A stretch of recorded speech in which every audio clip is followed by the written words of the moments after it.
Klein, host of Tango Stories, which brings you glimpses into the lives of the dancers, musicians, organizers, and DJs who are part of the worldwide resurgence of Argentine tango. Thanks for joining me here on USALA Radio.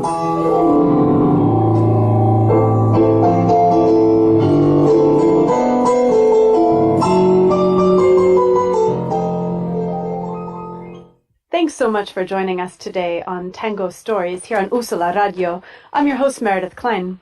Today we're very fortunate to have joining us by phone from New York City a living treasure of tango, pianist Pablo Estigarribia. Welcome, Pablo. Hey, Meredith. Thank you so much for calling me.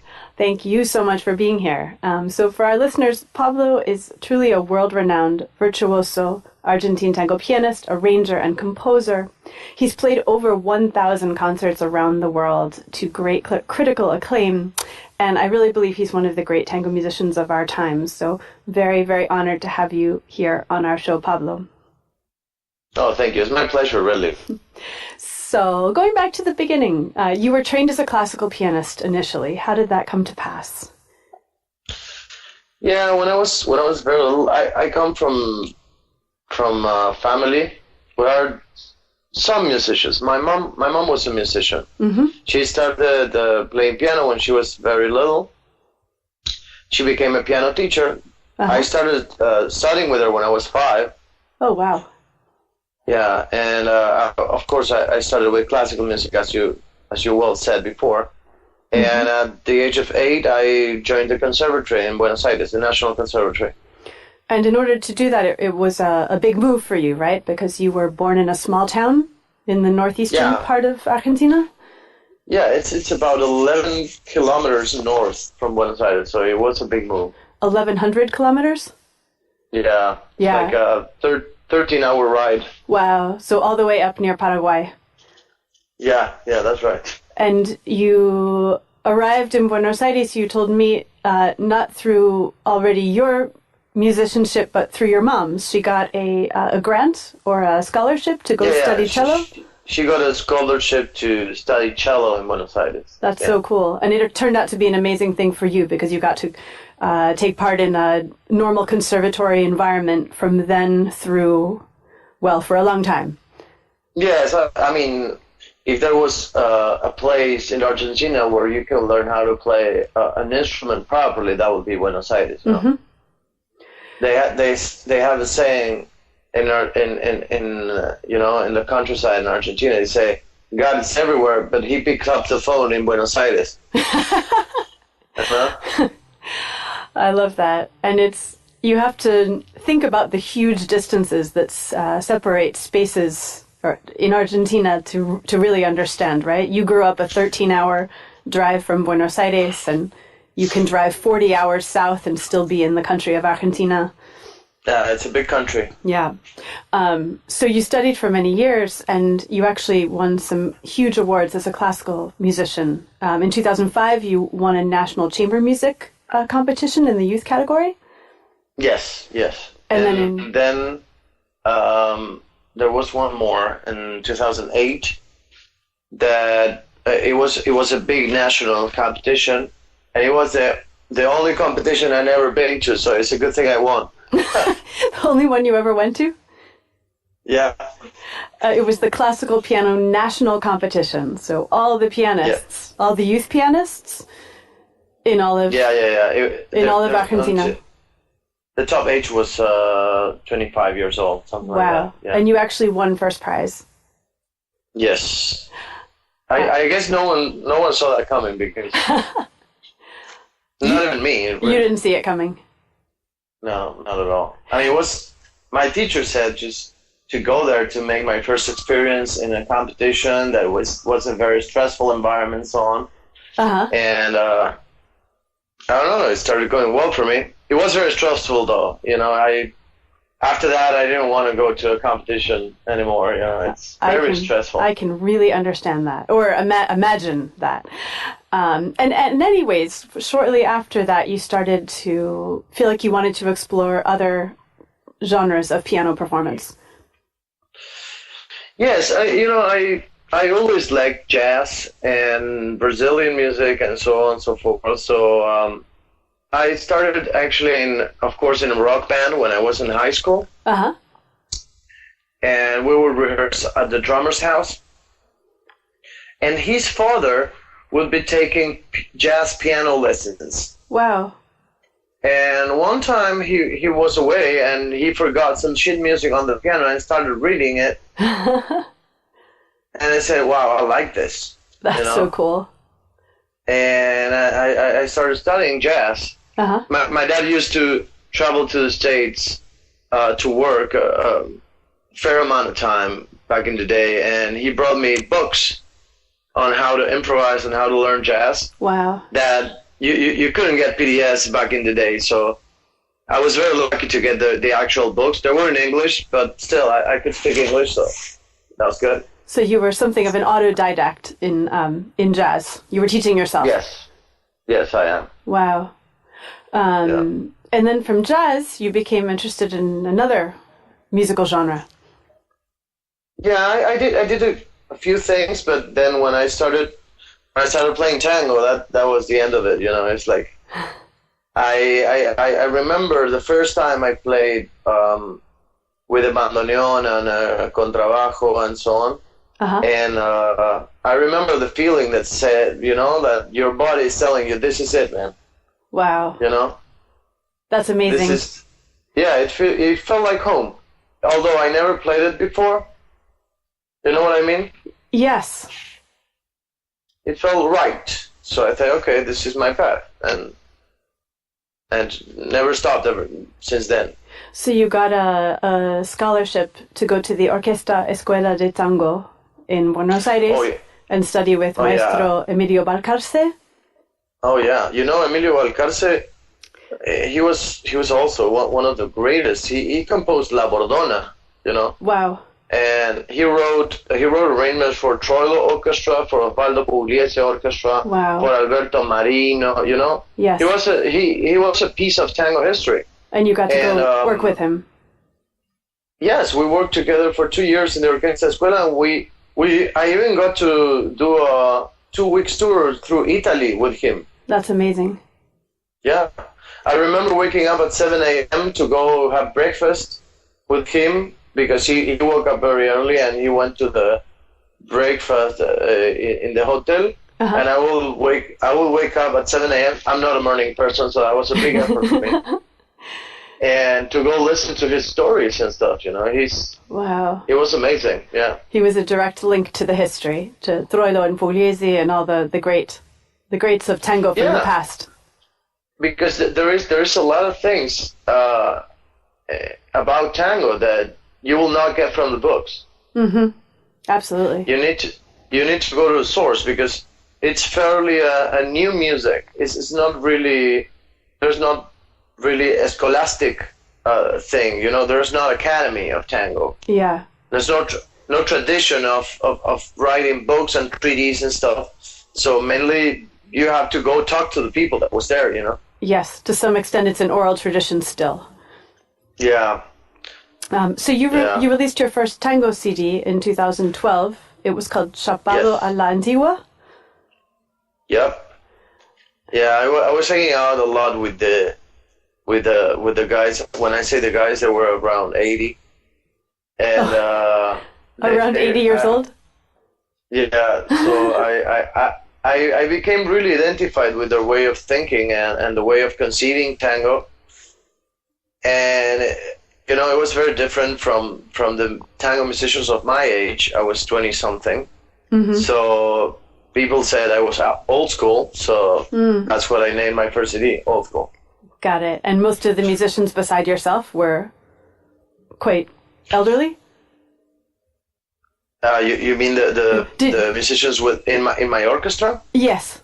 Or did you have young people playing in the style of the old? No. Young people. They were around my age. Got it. But really trying to recapture the feeling of the old tango orchestras. Yes, because the thing is that being a musician and playing tango is not easy, because people fell in love with Troilo and Pugliese and so on. And I can play Pugliese style, but I will never be as good as Pugliese himself, So there is a part of being a tango musician that is just looking for your own style, finding your place inside genre. Yes. And that's a long way, and it's difficult. It's very introspective, you know what I mean? Yes. And looking for a place in the traditional tango is even more difficult because you are in the shadow of these great composers and musicians such as, I don't know, Troilo, De Angelis, D'Arienzo, Di Sarli, I don't know. You can feel dwarfed by these huge personalities and this amazing music and amazing arrangements, amazing orchestras from the past. But I think you got to find your own voice eventually, so you just got to keep working. Yeah, so first we're going to go and listen to a piece from your second album, which is called Tangos para Piano. And it's very unusual because it's you're playing tango as a solo pianist without other instruments, without other musicians. And that's not very common. No, actually no. I got that idea from, being trained as a classical pianist. Mm-hmm. The solo recital is very traditional. It's very, Yes. So I thought, why not do a solo recital, but tango solo recital, and see what happens. And people liked it. So, and it was not done many times in tango history. I did some research, and there's not a lot of tango solo piano albums. Uh-huh. So it felt appropriate. Yes. And even though you're playing alone, with the way that you bring in many different influences from your past and from the past of music, with the very virtuosic use of scales and arpeggios and things that speak to me from classical music, and then the reharmonizations that come from jazz, that inside these tangos you're referencing a lot of styles, and it makes it feel very very big, very significant, and also like something very new. Well, my idea of tango, it's that tango is a structure, uh-huh, and it's a way of phrasing things. Mm. But it's not a content itself. It's just a structure. Huh. So if you respect the structure and you change the content, when I say content, I say the harmonic aesthetic or the melodic lines and so on. You will still hear tango. It's more or less like jazz. Uh-huh. You can hear Benny Goodman, which is a fairly basic harmony, super beautiful, but more traditional style. And then you hear, I don't know, Bill Evans or Keith Jarrett, and it's still jazz because the structure, the way of phrasing music, the style, is still there. You just change the tools you're using, the harmony, the scales. But yes. If you respect the expression, you're inside the genre. Wow, that's fascinating. So I was unable to choose because I like all the tracks so much on this CD, Tangos para Piano. Oh, thank you. And so I asked if you would choose. Would you let us know what we should listen to? I really like Milonguero Viejo. Awesome, me too. So we're going to hear Milonguero Viejo of Pablo Estigarribia. Here we go.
if you're just joining us now, this is Tango Stories on USALA Radio, and we just heard our guest Pablo Estigarribia playing Milonguero Viejo from his album Tangos para Piano. And this album, which was his second, won a huge award. It won the Gardel Prize in 2015 for the best tango recording by a new artist. So that's huge. I did not see that coming. Yeah, that was a surprise? It was an absolute surprise. Yeah. And you were telling me that this album and all the albums you've done, you have self-produced and self-funded. Is that right? Yeah, actually, it's... I mean, of course, the record industry, it's slowly disappearing, you know? Uh-huh. The whole music industry is changing, really. Mm-hmm. But the recording labels, they don't have fundings anymore for doing CDs and stuff. So, yeah, even when I recorded with big tango stars such as Maria Graña or Leopoldo Federico, mm-hmm. I had to produce it myself. Wow. Yeah. So if our listeners want to acquire Tangos para Piano, which I highly recommend, they can go to iTunes or Spotify or Amazon to acquire the album, right? You can actually find all the links of all the records in my website. Awesome. Which I'll let you spell because I will probably mess it up. Okay, I have to get a visual reference right here. So right now or at any point, you can go to Pablo Estigarribia's website. It's PabloEstigarribia.com, PabloEstigarribia.com, and we'll have a link up on the Philadelphia Argentine Tango School's page on Tango Stories. We'll have that up by the time this show airs, so you can also find a link there because Estigarribia is a little bit hard to spell. I know they already tried to change my name several times in the States. Yes. The presenters get really nervous when I go on stage. What did they suggest? I don't know, something like Pablo E or something like that, but I'm not buying it. Yeah, I think there's a really nice ring to Estigarribia, but you really have to leap in and be ready to say it. But I mean, it's like, I don't know, if you know how to say Dostoevsky, you can learn Estigarribia. It's not that bad. Yes. Well, you should become as known as Dostoevsky, and then it won't be a problem. Yes. So what you did in that album, Tangos para Piano, is really rare in that you covered the musicality that's generally produced by at least 10 musicians in an orquesta típica, and you created that with yourself, with one instrument, the piano, on your own, in one track, one recording. It's not like you laid down different tracks, for example. Well, to be fair, mm-hmm. The last two tracks of the record, including La Comparsita, uh-huh. I overdubbed myself. Ah, okay, that makes me feel a little bit better. Because it sounds impossible. No, I overdubbed myself. But it was not easy because to play fraseos, the tango phrasing, it's impossible to do it with a click, with a metronome. Because it doesn't have a steady tempo. So you have to, guess what phrasing you did before, the second time you're overdubbing the piano. It was a very fun thing to do. That's awesome. Yeah. And you've opened an important door to non-tango pianists, so to accomplished classical pianists, for example, without a tango background, to be able to play tango in a way that sounds right and stylistic, by putting together a book of scores, of partidas, of both your original compositions and also arrangements of traditional pieces, right? Yeah. Yeah, I had this urge to give something for everyone to be accessible. That was my main goal, because, I can get some scores from the family or from the friends of the people that were there and was lucky enough to meet the guy, Yeah. If you're...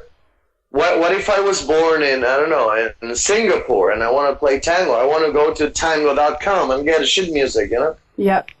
and that's not available nowadays. So I said, okay, I'm just going to do, just my little thing and just put it there for anyone to just, I was thinking maybe you want to play La Comparsita or Adiós Nonino for an encore. Uh-huh. And where are you going to get that shit music? It's nowhere. So I said, okay, I will just make my version available. That's great. And what's really interesting is that if people Google looking for tango sheet music, looking for the score to Adiós Nonino or La Comparsita, they're going to find something. For sure they're going to find something. But you were explaining to me that basically 25% of what needs to be played and how it needs to be played and what makes tango sound like tango is not written on those in the traditional sheet music that you would find online or in a library, right? Oh, it's even worse because I was saying that you will find 75% of the music written down. Yes. In an arrangement. What you will find in internet will be probably just what we call the editorial music. Uh-huh. That is what the composer writes down in order to register, to patent the song. Which is it's not complete at all. This is just the lead sheet, which will serve you to make an arrangement and then to perform it. Got it. So it's less. It's less than 75%. It's like 50 or less. Yeah, you cannot play that in public. It will sound awful. But on the other hand, a tango musician, even without an arrangement, could take that and could filter what he or she is seeing through everything they know about how tango music should sound and make something that sounds good as tango. But that's not accessible to the non-tango trained musician. Yeah, you should probably have to ignore the whole left hand and just start improvising stuff. Mm-hmm. Yeah. So what's really amazing and unique about your book, Tangos de Concierto, is that you write out, to the extent possible, you write out every note, every grace note, every harmony, so that somebody could play it literally, like classical pianists are used to practicing and playing, and it's going to sound good. Yeah, that was my idea, just to try to decode, if that's a word in English, mm-hmm. The tango feeling and put it in paper, just to make it accessible to classically trained pianists. That's awesome. As I was at some point, because I remember when I fell in love with tango, I went to SADAIC, which is the Union of Composers and Arrangers of Argentina, and I said, okay, I'd like to get some tango arrangements, please. And they would laugh at me and say, no, they don't do that. You have to become an arranger in order to get arrangements. You don't ask for someone else's arrangement. Wow. And it took me like 10 years to learn that. And to learn enough tango to make really good arrangements. To make your own, make your own arrangements. And I would figure there's a lot of people that don't have 10 years to do that. You know? Right. So, to me, it's very important to change that tango costumbre. I don't know how to say costumbre. Custom. That they want to have all the sheet music to themselves. They don't want to share it. And to me, it's very important to share it. Wow. Yeah, you're trying to change this culture of holding the arrangements this is mine. I play it this way. Yeah. Yeah, and even the great tango musicians back from the 50s, there is one that is actually my favorite, which I'm not going to name just in case, but I hear that he has all the originals in a safe box in a bank. Wow. But what is the value? What is the value of it if it's locked up there, right? Because if it's not in circulation, And even Di Sarli, for instance. Yes. When he would do, he had something. He created a left-hand style that was unique. And needless to say, he never wrote anything about that. Mm-hmm. But when the few videos of the Sarli Orchestra that he did for TV, he will make sign on the contract they cannot feel him from the left side. Wow. Yeah. So that nobody could learn that way of playing. Wow. That guy actually took it to the grave. Wow. No one knows what he really did. And what's the point? I don't get it.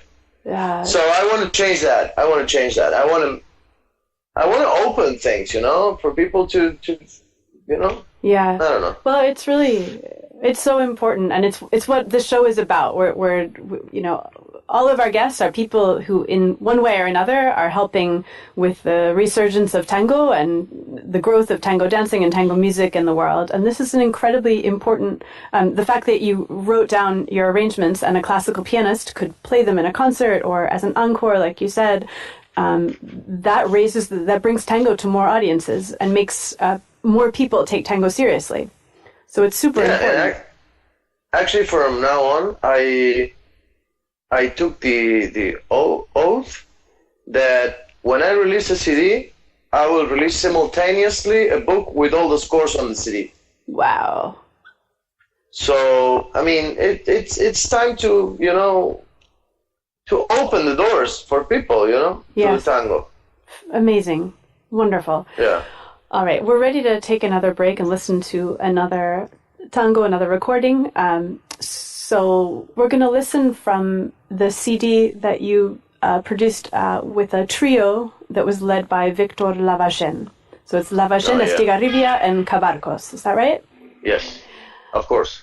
And again, I asked you if you would choose the track because it was hard for me to choose. How about un clásico? How about El Choclo? Yes, perfect. Let's listen to El Choclo from Lavagén, Estigarribia, Cabarcos.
So if you're just joining us, that was El Choclo, played by the Lavagén, Estigarribia, Cabarcos trio.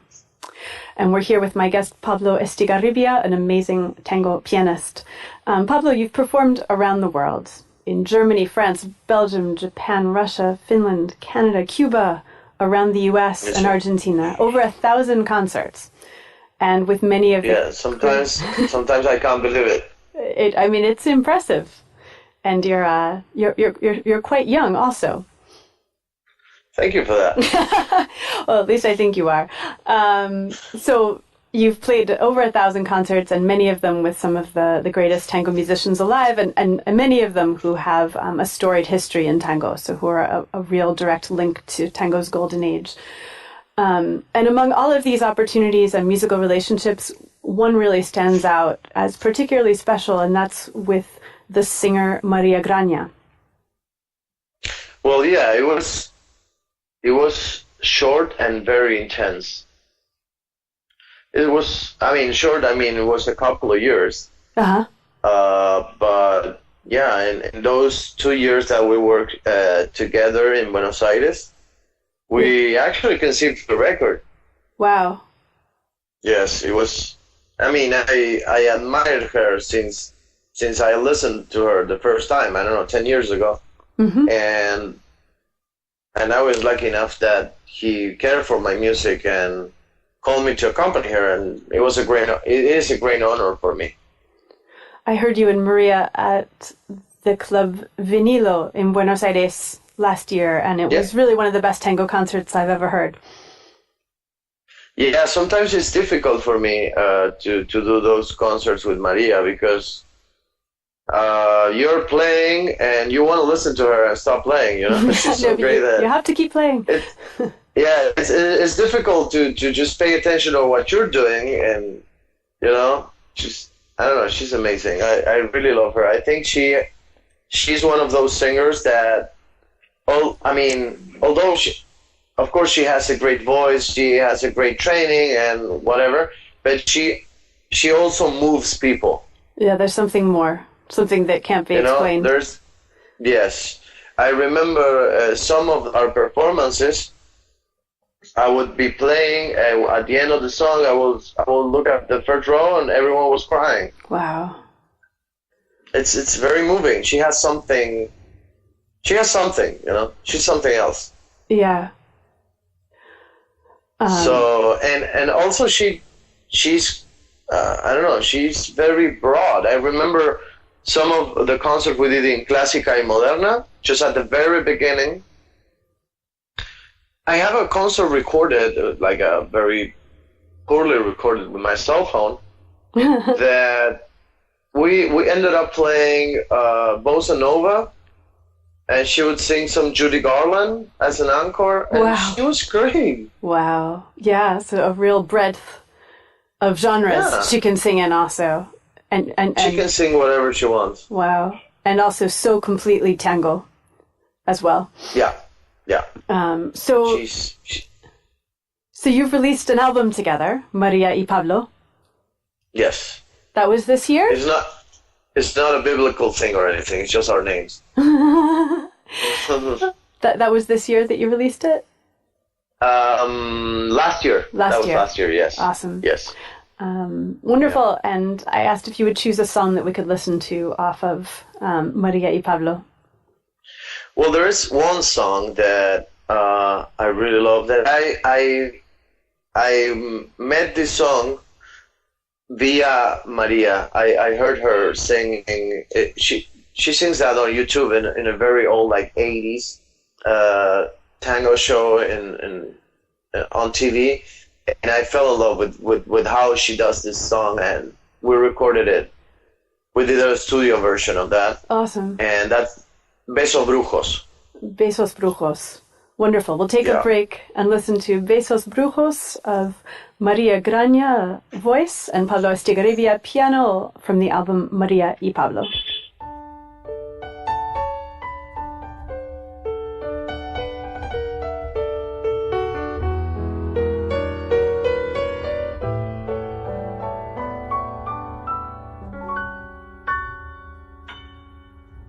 Déjame, no quiero que me beses, Por tu culpa estoy sufriendo la tortura de mis penas.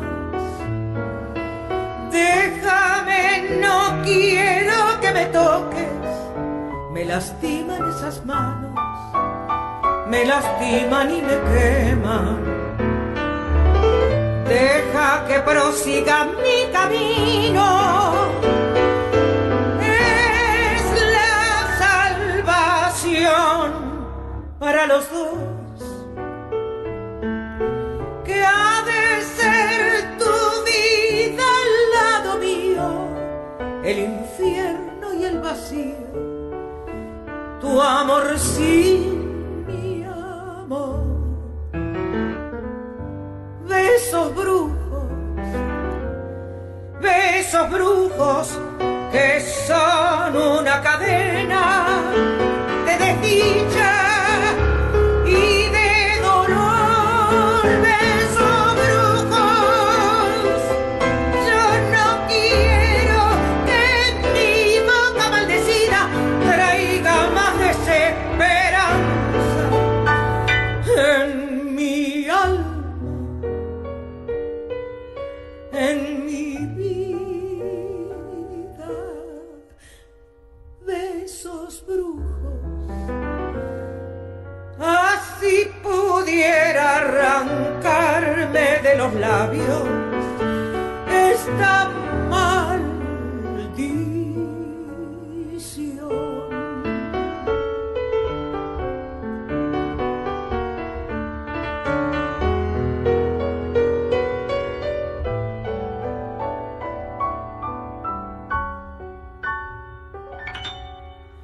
Déjame, no quiero que me beses, yo no quiero que me toques, lo que quiero es libertarme. Nuevas esperanzas en tu vida te traerán el dulce olvido, pues tienes que olvidarme. No prolongues más mi desventura. Si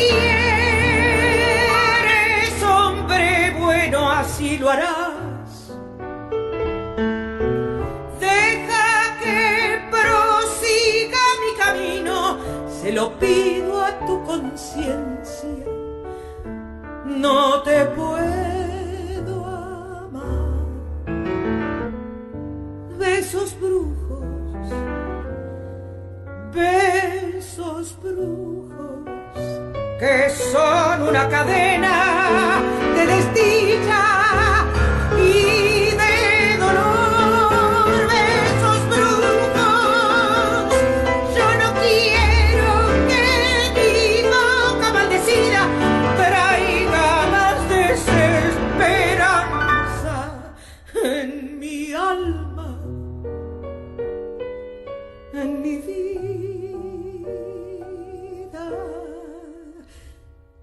Besos brujos, así pudiera arrancarme de los labios esta maldición.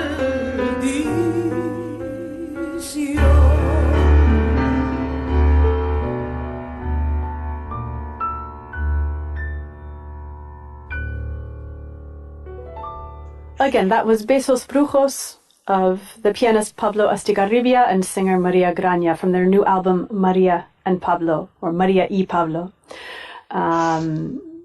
So I understand that you just moved to New York City about 4 months ago to live. Is that right? Yes, that's right. That's right. And I know you're involved in a million projects there, but one of them is about continuing to teach tango piano, not only where you actually are physically in New York, but you teach interested musicians, interested pianists from around the world over the internet. Is that right? Yeah, as I was saying before, the book and some of my projects are targeted to just make tango available for everyone and just instruct people that's interested in tango and they can't find instruction elsewhere. So I actually teach pianists the tango style, but I also teach arrangement to arrangers, tango arrangements. That's great. So of any musician, any instrument. Yes, I mean, I found in California many tango community orchestras, and sometimes they were having problems getting arrangements, and I said, okay, who's the director here? Uh-huh. You wanna learn how to write? I'll teach you. And we started doing Skype lessons. I have pupils from San Francisco, Los Angeles, Portland, Sydney. It's crazy. That's so cool. So teaching both tango piano and also tango arrangement. Yeah, it's very exciting for me, that so many people that's interested in learning tango style. It's amazing. It really reflects the worldwide growth of tango dancing, tango music, tango communities. That's amazing, yeah. So, and then right there in New York City, where you now live, the music scene, the tango music scene, has grown exponentially over the past 5 years, with more and more musicians of a really high caliber living there and performing in many different combinations. It almost feels like every time I see a Facebook event, it's a different combination of musicians doing something else really amazing in an amazing place. Well, actually, you can see that reflected on the Grammys. Yeah. The tango category of the Grammy has 5 nominees, and 2 of them are from New York. Are Argentines living in New York? Yes. Amazing. So it's a strong tango community in New York, and I hope I can help just a little bit to make it stronger. I know you are.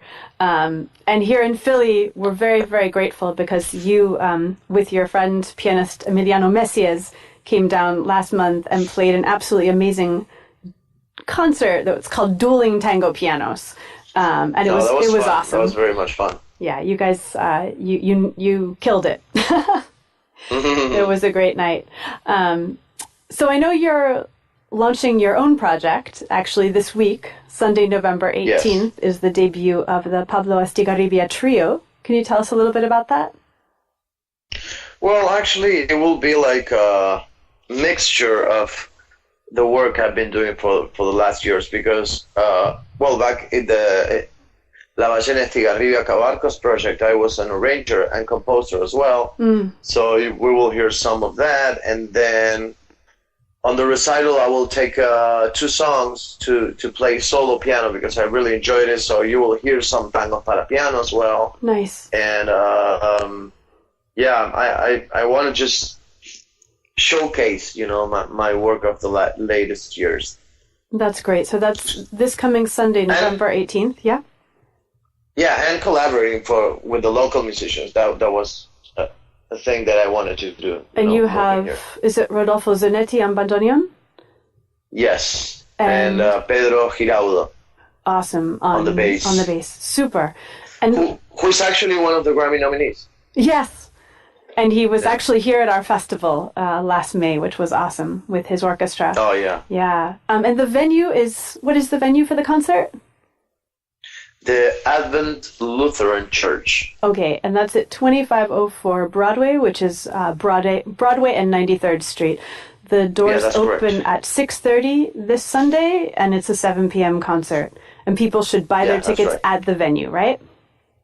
Yes. Not online. Yes, because it's not actually a ticket such as donation for the church or something like that. Okay, great. So they don't have to buy in advance; they can just go there. Yes. Exactly. They're all walk-ins. There's not ticket selling before the concert. Got it. So if you're in New York this coming Sunday, no excuses. 7 p.m. concert debut of the Pablo Estigarribia Trio. We will have fun. I'm sure you will. I really wish I could be there. But I'm sure we can get the trio to Philadelphia at some point. That would be awesome. We're waiting for you. Yes. So, and for everybody out there listening, again, you can go to Pablo's website, pabloestigarribia.com. It's PabloEstigarribia www.tangoworldwide.com. And there you can learn more about Pablo. You can buy Tangos para el Concierto or Tangos de Concierto, the book of scores and arrangements. And also you said that you regularly post new sheet music. You regularly do new arrangements and post new sheet music that people can download? Yes. That is awesome. And then to buy any of Pablo's CDs, you can go to iTunes, Amazon, or Spotify. That's right. And you can also take piano lessons over Skype. Is that right? Yeah, become a tango musician. Yes. Become an Estigarribia disciple. Yes. Something like that. I don't know if that's a good thing. Spread the gospel of tango worldwide. Yes, I made a joke because in my debut concert in San Francisco was also a church.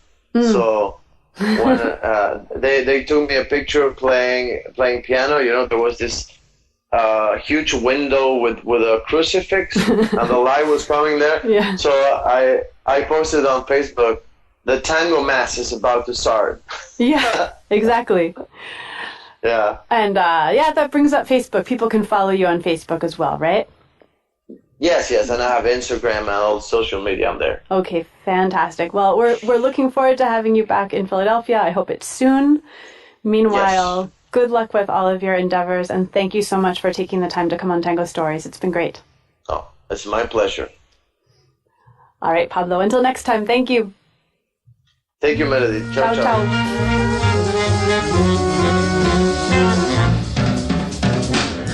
Hey there, all you jazz fans, and soon-to-be jazz fans.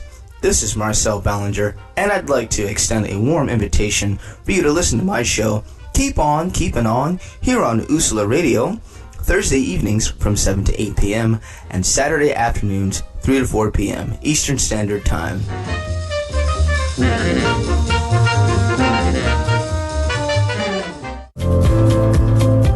USALA Radio, tu voz, tu radio.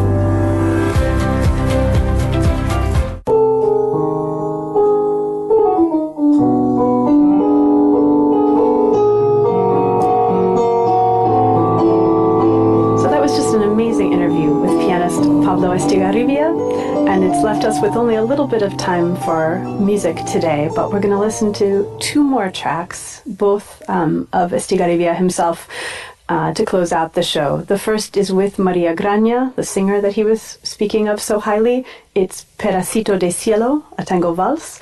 And then after that, we'll hear Pablo's recording of La Comparsita, which was from his album Tangos para Piano. So Pedacito de Cielo, and then La Comparsita.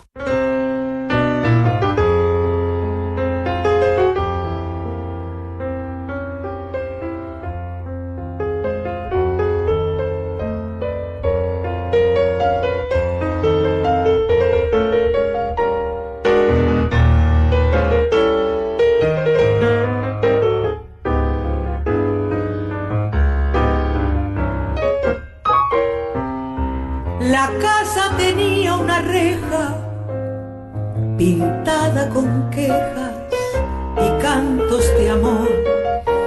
La noche llenaba de ojeras la reja, la hiedra y el viejo balcón.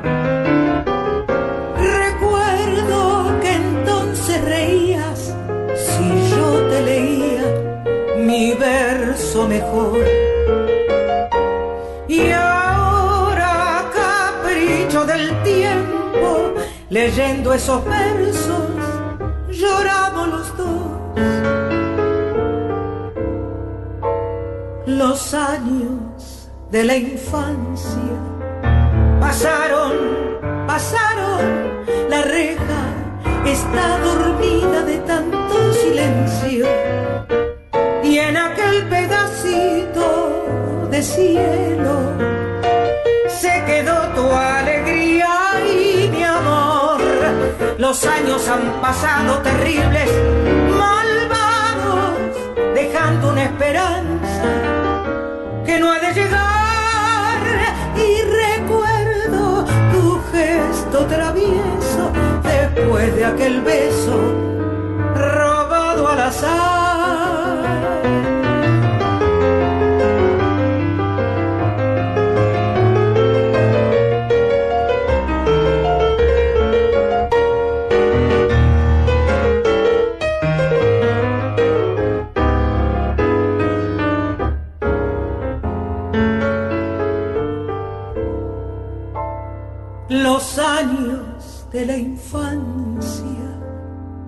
pasaron, la reja está dormida de tanto silencio. Y en aquel pedacito de cielo se quedó tu alegría y mi amor. Los años han pasado terribles, malvados, dejando una esperanza que no ha de llegar. Y recuerdo tu gesto travieso después de aquel beso robado al azar. Y recuerdo tu gesto travieso después de aquel beso robado al azar.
for tuning into Tango Stories today. I'm your host, Meredith Klein. See you next week here on USALA Radio.